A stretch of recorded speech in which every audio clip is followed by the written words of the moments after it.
from Zoom City and Internet Land. The Jack Benny Convention, featuring Laurel Leibowitz and her special guest, Dick Cavett.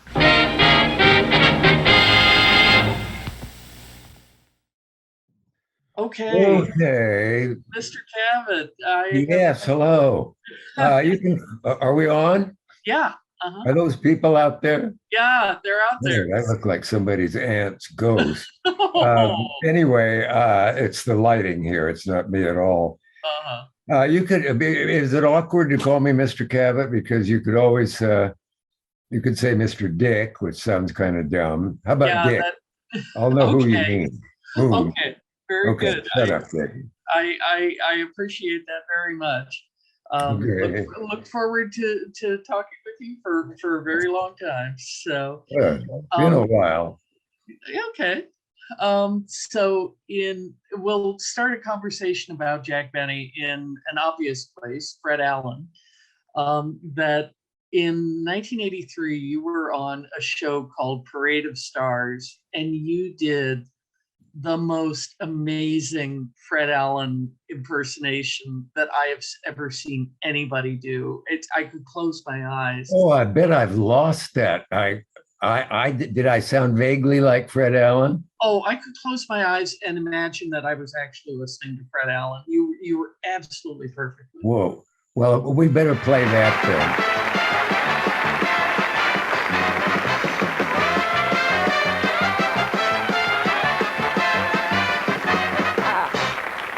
Thank you, and good evening, ladies and gentlemen.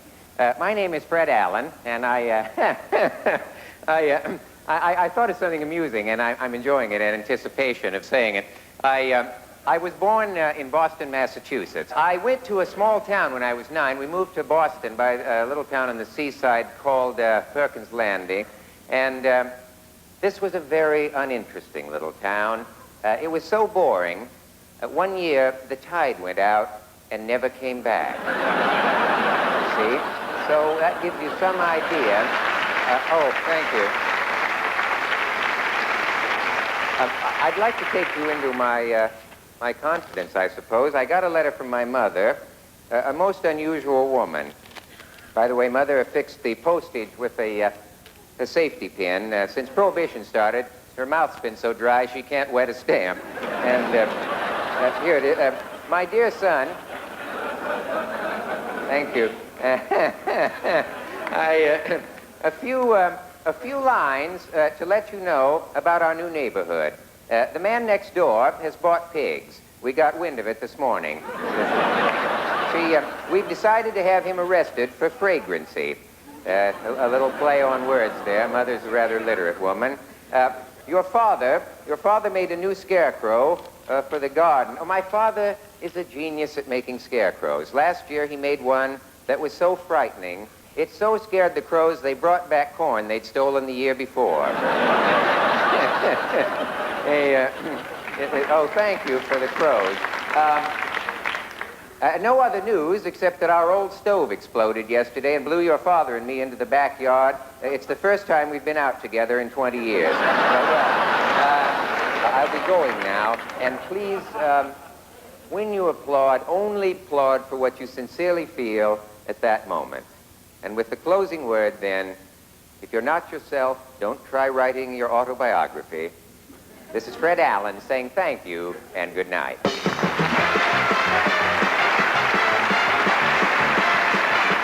I think I probably said one of his favorite lines, my favorite lines of his, is that very nasal, he's up here.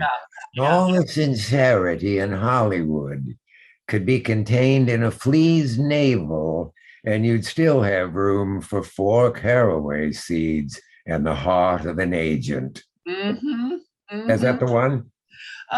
You actually had read a letter, I think from your mother or something. Maybe I'm crossing wires with Mary Livingston on the show.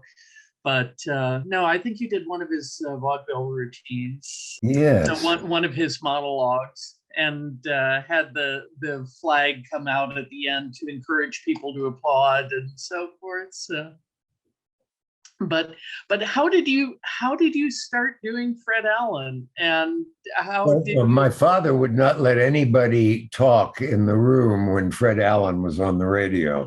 Uh-huh. And I thought he was great too. I thought of another one.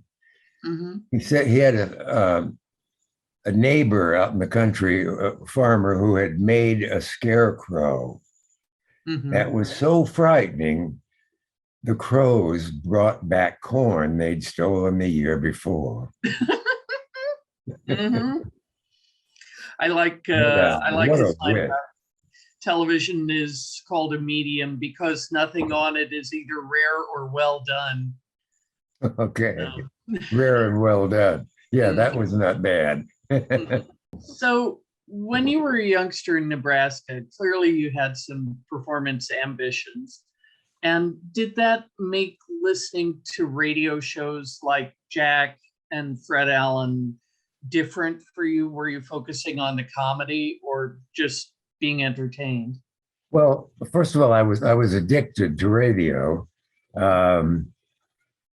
It's a better medium than television, and I can support that with various arguments. But the fact that it's such a cliche to say radio gave you imagination. Well, the fact is, it did. It made you picture things, and television doesn't. Radio could scare you out of your wits with just the voice. Mm-hmm. And it's very hard for television to somehow voice and picture add up to less than voice alone. Mm-hmm. Impact emotionally and so on. Mm-hmm. And yeah, we used to turn the lights down as kids and listen to Suspense and other such shows that really, really gave you the thrill of being scared half to death. And radio hits you deeper. It just gets inside. Mm-hmm. A lot was lost when I remember even Bob Hope said when the most popular show for years with radio was Amos and Andy. They would have to stop movies for people who were in the movie so they could hear the radio show Amos and Andy and then go back to the movie in the movie theater. Yeah. Uh-huh. And they had the Fresh Air Taxi Company. And Bob Hope said to me once, I knew what the Fresh Air Taxi Company looked like from radio. Mm-hmm. But when I saw it on television, it was all wrong. People said that about Jack's vault as well.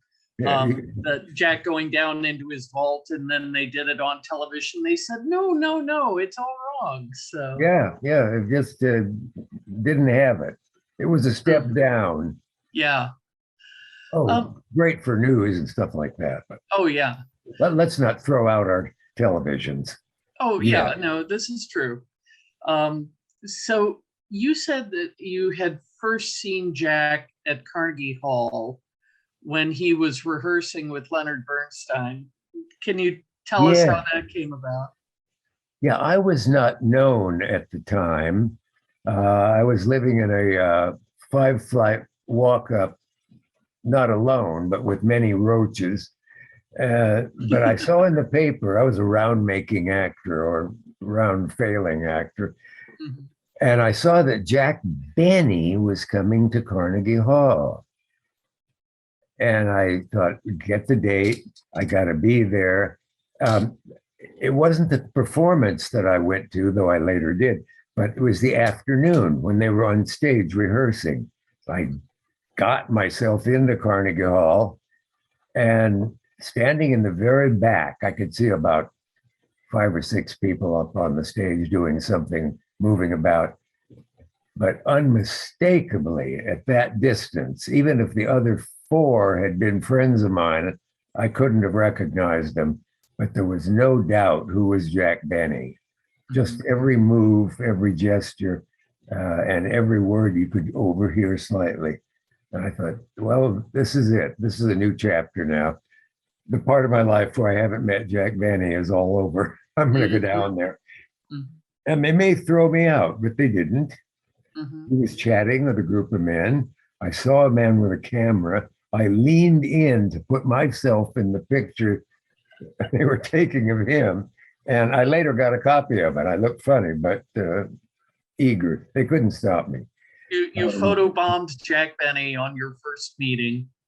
Well, I thought, that since I'm here and I'm not saying anything to him, it'll be a better memory if I can say I spoke to Jack Benny. So I said, while they were in a pause and just chatting, I said, when you go to these towns and do these concerts with symphonies and you do some comic shtick with the actual director of them, can the directors usually get the comedy right?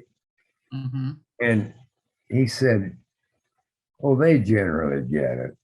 And I don't, the word generally is so Midwestern, so Benny like, they generally get it. And I thought, well, that's a chapter of my life. I have spoken to and with Jack Benny. And I hung around, saw the show that night, huge show, Bernstein and the huge symphony orchestra on stage. And Jack, who of course did a lot of monologue and really funny stuff with Bernstein. I remember, oh God, what was the first thing that got such a big, oh, I know. He said, ladies and gentlemen, this is the evening show now, obviously. I just met today Leonard Bernstein, and he's just so good looking, and he's so successful, and he's so rich, you see, and so handsome, the son of a bitch. And of course, the laugh was bigger than any ordinary laugh would be, because it was Jack Benny said that. The voice from your radio, it couldn't be saying that. That was a thrilling moment. I'll bet. The story of how you started writing for Jack Paar is pretty legendary. Did you know that Jack Benny gave Jack Paar his start in show business? I didn't know that at the time. I read later in a book about how people got started that Jack had substituted, I believe, for Benny's show in the summer when he came back from the Army. Summer replacement. And they got to know each other. And I guess it remained a lifelong friendship. I remember when Johnny, we were talking once about the thrill. This is later when I was known. We were driving somewhere in California, and I said, one big point in your career, the kind we have, is that first time you have a huge star who's one of your idols, and they're on your show, they're working for you. And he said, I know, it's a wonderful feeling. He said, I remember when I first had Bob Hope and then Jack Benny. He said, I almost, it seemed like a dream. And I said, what is it that's so poignant about it? And he said, well, you've worshiped them all your life, and suddenly they're there, and you can feel like you're on a par with them. And he's right. For a while, you think it's Benny and me, it's Hope and me, it's Groucho and me. Then you wise up. David Letterman had a wonderful line about when he first met Johnny Carson.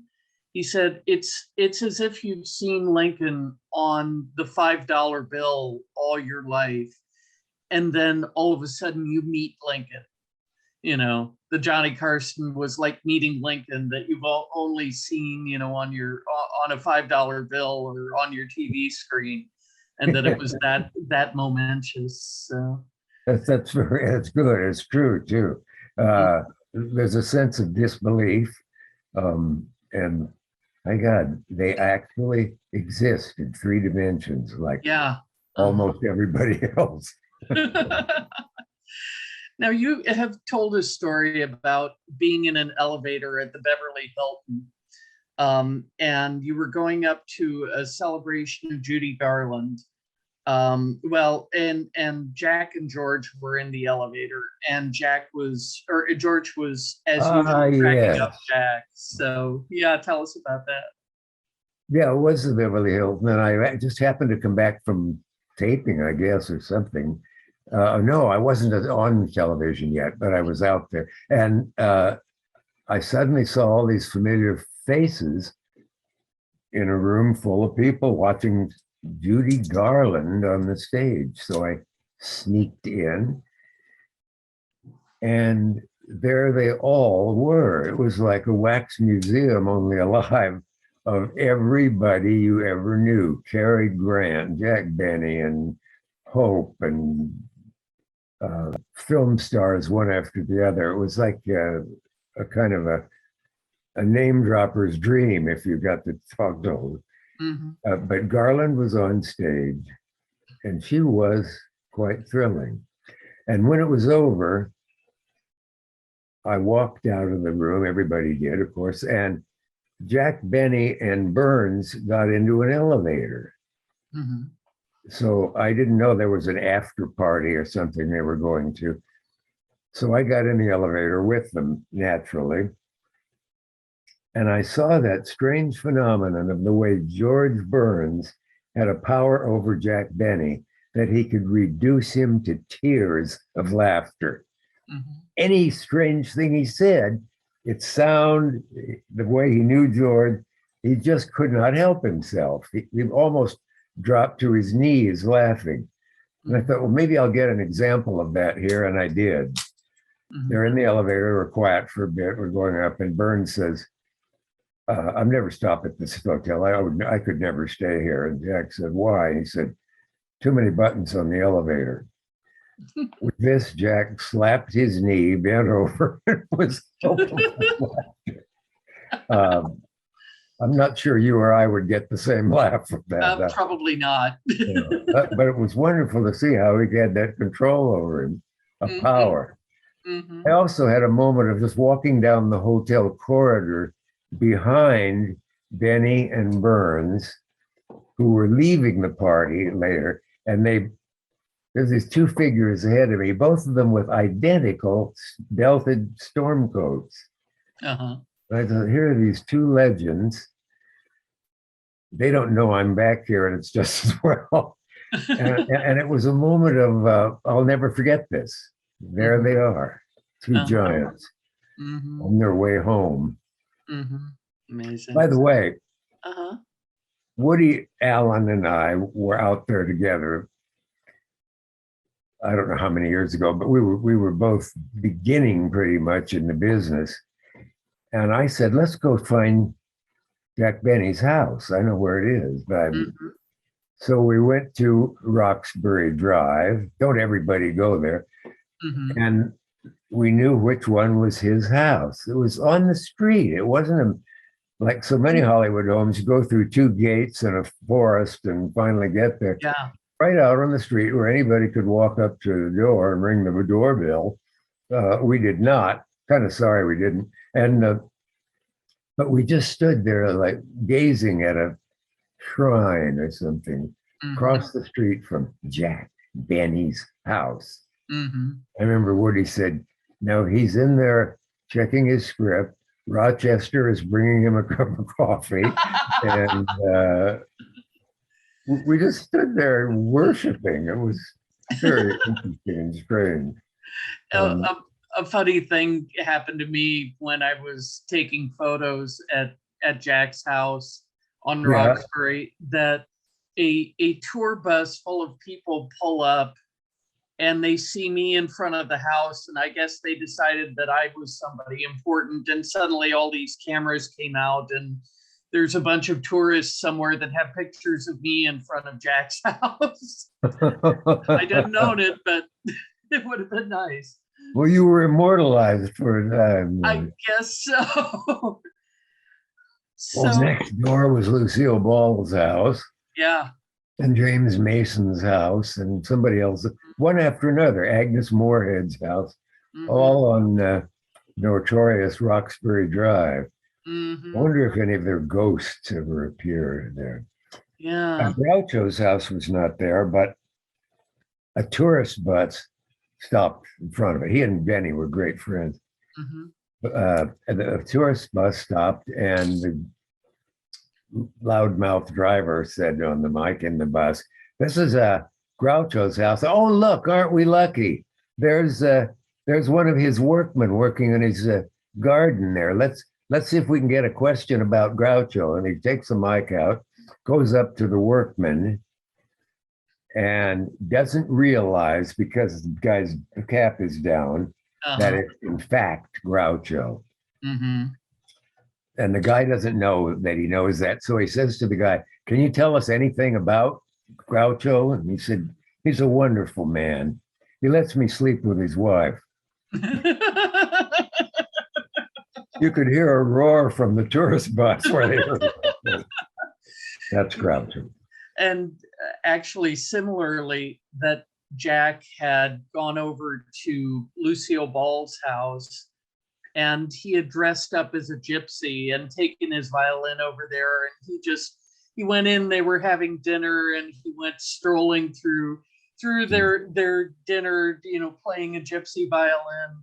Well, what he didn't know is that Mary had left the house while he was over there, had locked the door. And so he gets back to 10:02, and he can't get in. And of course, at that point, a tour bus full of people shows up and says, "And this is Jack Benny's house. And there's Jack Benny, dressed as a gypsy with his violin." And so anyhow. Actually, most people hated those tourist bus people. They made a buck for somebody. Yeah. So in 1969, you took your television show to Warwick, Rhode Island, and Jack was performing at the Warwick Musical Theater. Had you ever taken your show on the road to that point? And what, other than obviously, going to interview Jack, what inspired you to say, let's go there instead of trying to get Jack to come to you? Yes.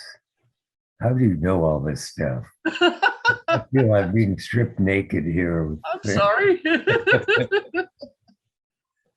Yeah. Yeah. Woody spent a day with Jack way back, before Woody was even known much, but some reason he had Jack Benny in his parents' car, and they drove out to some place where Benny was appearing. And I remember Woody saying that he said, I couldn't believe, of course, who I had there. And we pulled up to a toll place, and the toll guy came out, and he said, I had to resist saying to the toll guy, by the way, the man over there is Jack Benny, because he would have split in half and fallen in two pieces. He realized it was. And then the question is, would Jack pay the toll, or would he be able to get Jack to pay the toll because he's so cheap? Yeah. Yeah. So I had him on a wonderful show. It was one of those big arena places. Yeah. With a famous name. I've forgotten which one of them it was. Warwick Musical Theater. It was which? The Warwick Musical Theater. Oh, yes, you're right. That was great.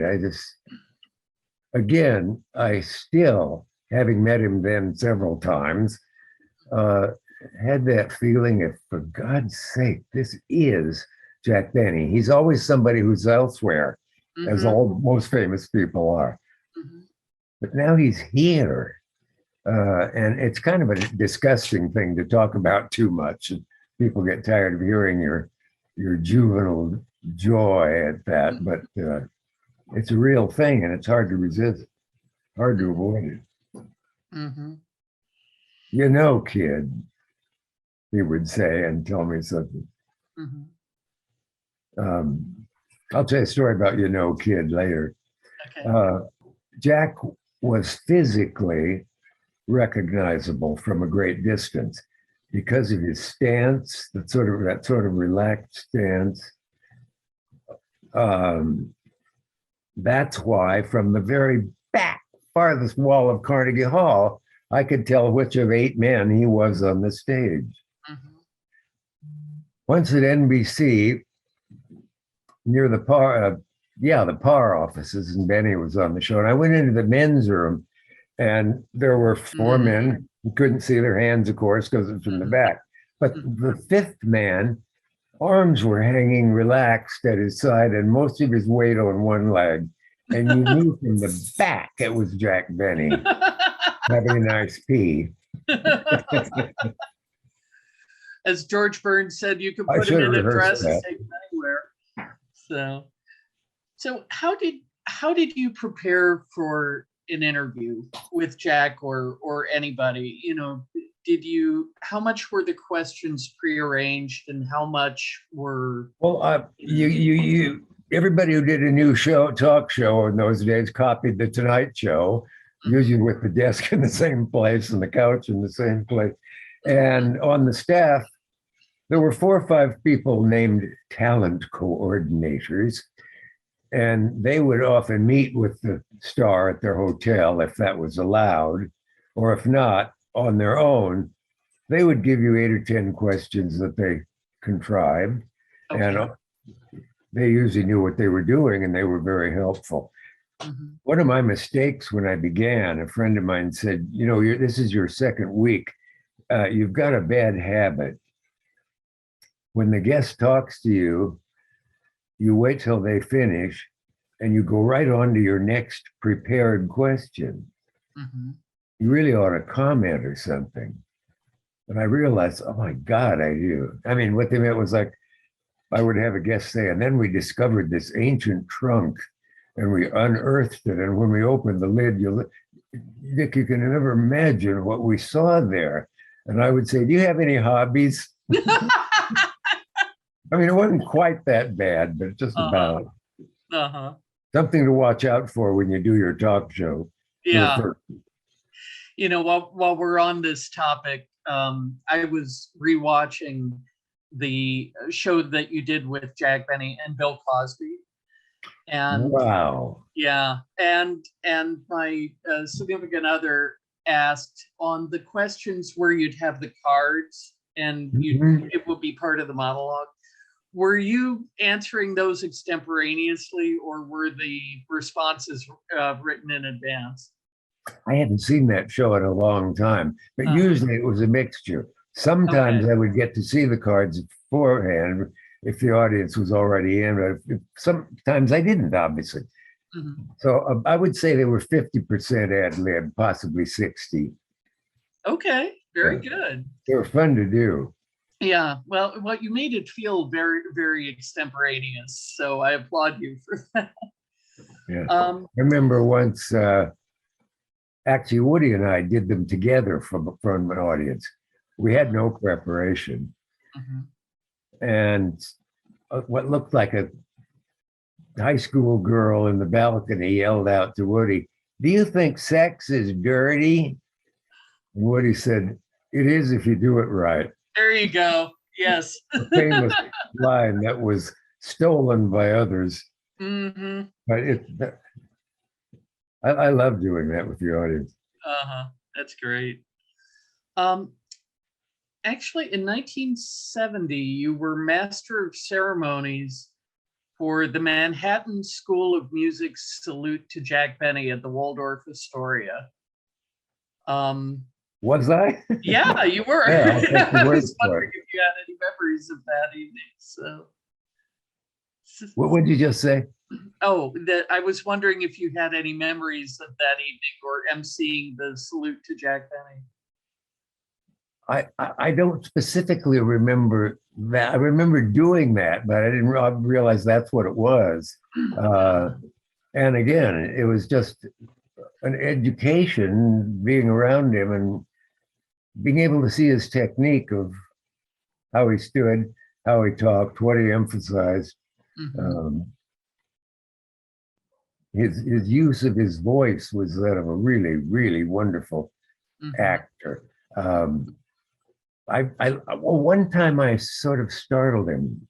It might have been then. I said, you know, on your television show, after you'd done years and years of radio, you moved to television. And whenever a guest came on camera, you would say their full name. Mhm. And he said, "What do you mean?" And I said, "Well, if it's Vincent Price," you'd say, "Oh, how, Vincent Price." Well, everybody knew it was Vincent Price. Mhm. And he said, I said, "Could that possibly come from a radio habit?" Mhm. He went, "Yes, that's it." Radio, you would hear him talking. There'd be a huge burst of applause. You didn't know what or whom it was for. And he would say, "Oh, Vincent Price." Ah, okay. And he said, "My God, I stayed in that habit on television." The only time I ever educated Jack Benny to something about himself. That's funny because there's a show where he has a bunch of people over at his house for a jam session, and each person comes in the door and he's like, "Fred McMurray," and he says the full name. Yeah, yeah. Now we know why he did that. So that's great. The only thing I probably ever said to him that startled him slightly. Another time, he always had the impression of being the calmest, most collected, relaxed man. Mhm. And I said, "How did that work when you were beginning? And didn't you have lots of nerves that you had to conquer?" And he said, "When I began, I was always terribly nervous, but I put out a front that made me seem relaxed. Mhm. And then as the years went by, I got to the point where I never was nervous anymore." But Mary, his wife, Mary Livingston, was on the show with him. And as time went by, she, who began relaxed, got so nervous over the years that she had to quit. Right. So they went both ways. Uh-huh. It's interesting. I couldn't imagine him having a nerve. Mhm. I'm standing backstage talking with him at the Tonight Show. I was working for Johnny as a writer, and I always made a point of chatting with Jack Benny. And at one point, standing there waiting for the show to start and for him to go on as a guest, he said to somebody, "Don, would you bring me my, And the guy went away. And to my amazement, he came back with a glass containing about an inch and a half of pure scotch. Mhm. And Jack downed it. Oh, wow. And I thought, if Jack Benny needs that to go on, what do I need? My God, I'm going to have to start drinking scotch too. But I didn't. But isn't that kind of surprising that he felt he needed to calm himself when he was the most composed man in the world? Well, now we know how he did it. I know. I hope he's not sorry somewhere that I revealed that. No, he talks about on the show with Cosby of how he was only drunk on 3 occasions. So that show with Cosby and Jack Benny was a remarkable show. It's got to be online somewhere. Oh yeah, probably Googling Cosby, Cavett, Benny. Cosby was hilarious, and it broke Jack up. And Jack genuinely laughed when genuinely broken up. And he got hysterical laughing at Cosby. He was sitting across from Cosby. We were all seated. I was between them. And at one point, Jack wanted to get closer to Cosby, sort of humorously, but I was in the way. So he got up and sat on my lap. And I was wondering if that's how many people can say Jack Benny sat on their lap, but probably a few of us. We should get together once a year. It's the Jack Benny lap. Now I've really arrived. The rest of my life, I can say, guess who's been on my lap? Nobody else ever did. I'm assuming that surprised you when he did that. Yeah. It was, again, it was one of those moments, this can't be real. I must be dreaming. If anybody ever said, if the gypsy ever said, someday Jack Benny will sit on your lap, I'd tell them they were full of something. Full of malarkey. Never happened. Never happened. And actually, on the same show, Jack does a bit where he says all the talk shows talk about sex, and Adam and Eve did it with an apple. And he said, I tried it with an apple and it's nothing. And you look extremely taken aback by this. And I'm wondering, was it, were you actually surprised, or were you anticipating He that? was a real wit. And a weird thing happened. I don't know if I can describe this properly. It might have been on that show. He was getting laughs. I was getting laughs. And then there was a moment where he talked about, I'm leaving tomorrow to go to Detroit or somewhere, where I have a thing that I do with an insurance company that I've been connected with for years. And that, he finished that, and that rang a bell in my head. And I thought, he has a great joke about insurance. Yes. But how do I get it to him now? And I said, an insurance company. He said, I said, you're connected with it. Yeah. I thought, I got to try again. Do you have insurance? He said, oh, I could do a routine about that. And he stopped, and I saw it ring a bell in his head. And he remembered this line that I had remembered from years before. I said, do you have a lot of insurance? He said, oh, do I have a lot of insurance? When I go, they go. When he started talking about the insurance company, I remembered that line as well, and I forgot that you cued him for it. So there's Tim Reed, comedian, actor, had said that he had seen Jack right about within 2 weeks of the show. He had seen Jack right about 2 weeks after he had done the show with you and Cosby. And he described Jack off stage as being almost catatonic, that he was just not on, and then when the music played and the lights came up and he came on, then 30 years fell away from Jack. And he, talked and engaged, but the moment he went off stage, he went back into this shut down mode. Was this something that you ever saw in Jack? In Jack's case, Jack did that?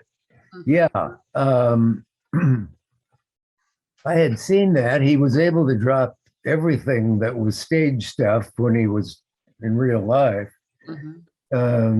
And I've seen that many times. I've seen an actor come off, and I would be in the wings in some play that I had a small part in back when I was pursuing an acting career. And it was if they took a mask off. They dropped everything. They said, who was it who talked about seeing his mother? Some comic said when he was a kid, his mother was an actress, and that he would go and stand in the wings and watch my mother become not my mom anymore. And it disturbed him as a kid until she came off and his mom again. That's interesting. Did you ever see Jack do something like that? Well, I've seen actors come off and drop their characters so abruptly that you thought a new person had suddenly appeared. I don't know what that's called, but it's a phenomenon. Okay. Did you mentioned Mary a little bit ago? Did you ever meet Mary or any of the other cast members? No. Well, I had met Dennis Day. He's been on my show. I'm sorry I never met Rochester. Yeah. And other people on there was a guy who was almost always on a Benny show. He would be in a store, Jack in a sketch, would be in a department store. And he would say, floor walker. Yes. Say, yes. His Frank name, Nelson. Yeah, Frank Nelson. Say again? Frank Nelson. Frank Nelson, yeah. He did a lot of voices. And, oh, good, he would say. And he used to break Jack up on the air. Mm-hmm. I met a kid once who was a gopher on a TV show I was guest on. And he came over during rehearsal and said to Barbara Streisand, would you like some coffee, Miss Streisand? And she said, yeah, cream and sugar. And this kid in jeans, about 16, said, do you like coffee, Mr. Cavett? And the fact that he said it that way made me say, ooh, do I? And I said, I'm sorry. He looked sort of stunned. There's no way you could know who that is. I'd say there was a show called The Jack Benny Show, and this guy was a character on it. And his name was Frank Nelson. And the kid said, I know, he's my father. No kidding. That is the best coincidence of my life. Oh my gosh. Now, what are the odds against that? And he really was. I mean, he proved it, yeah. Go figure. Amazing. He said, in fact, my father hates being mistaken for Gail Gordon, who was another comic character on television. Mm-hmm. But Ooh Do I was once the caption of the cover of Life magazine in an article about Frank Nelson. I'm sorry. I wish I'd gotten to know him. But that's a preposterous coincidence. Yeah, my God. Isn't that he looked like his dad? Or maybe some gypsy will explain that to me. Yeah, I mean, exactly. A Romany kind. I have to have you tell the other elevator story about Jack. Where you know what I'm talking about. Something I really wanted to tell you, but I think I've covered most of it. By the way, when Jack was dying, all of show business was mourning, and he was in the hospital. I think he died of stomach cancer. Mm-hmm. And pancreatic, actually. I believe that he was. I was working for Johnny at the time, and Johnny had one day out in California, the show was out there, and he went and visited him in the hospital. Mm-hmm. And Johnny, whom people would often say he's all tied up, he doesn't have deep feelings, a fight he had against people all the time. Johnny's a cold fish. He was not. He had really deep feelings. He was very vulnerable. He managed to disguise it. But that day, when he came back from visiting the dying Jack Benny at the hospital, he just barely got through the show that night. Mm-hmm. I didn't think he was going to make it. Mm-hmm. Most of the audience probably couldn't see how moved he was. But so if anybody asks you if Johnny had any feelings, you can tell them that. Just got him. Yeah, another actually, go ahead. And Laurel died. Mm-hmm. And I had met and visited Stan Laurel in his apartment in California. Wow. I came back and told Johnny all about that. This show began, and about right at the end, Johnny said, a great comedian died today, Stan Laurel. And he just barely kept from crying on camera. Mm-hmm. But people said, was that real or was he? Yeah, Johnny was movable. Yeah. Yeah, I know the night that Jack died, or day after, since Jack died at about midnight, mm-hmm. That Johnny came out and said, basically, I don't feel like being funny tonight. because of Jack's death.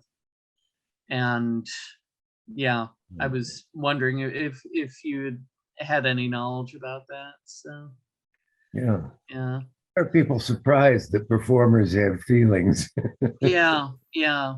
And, How did you find out about Jack's passing? it was just the news. I mean, it somehow, I don't know how I got it. Somebody told me Mhm. the moment I got to the office. I said, "Oh no!" And Johnny was hit so hard by that. Mhm. Many people were, because Jack was so generous, and things that went against his character, his made-up character. And I remember he used to help comedians and get them exposure on things. Mhm. He paid this cheap bastard, Jack Benny. He paid hospital bills anonymously. Oh wow. All kinds of good things. Mm-hmm. But I think the thing you're thinking of, yeah, once after the Jack Paar taping and Benny had been the guest, Mm-hmm. and as the taping ended, everybody came back out into the hall. Johnny went off to his dressing room, and Jack got into the one elevator that was reserved for the stars, but by mistake, a page goofed or something, and about 8 tourists got in the elevator with Jack. Well, they were thrilled, of course. Mm-hmm. On the 7th floor, somebody said, "Are you really cheap?" By the 6th floor, somebody said, "Do you still not pay Rochester very much?" Mm-hmm. And the 5th floor, somebody said, "Do you really have a guy in the basement guarding your money?" And they did still drive a Maxwell, was maybe floor 3. And this lovely man would smile and be very gracious. It was a wonderful thing to see. When we got to the bottom floor and all these things he had heard 180 times, Mm-hmm. I said, "Jack," they all went off to tell their friends they'd just met Jack Benny. I said, "Does that get a little old? I mean, my God, how do you do it? And you're so nice to them." Mm-hmm. And he said, "I know, kid. But you know, they're usually nice, generally nice. But you know," and he puts his hand on my shoulder, "sometimes you just want to tell them to go fuck themselves."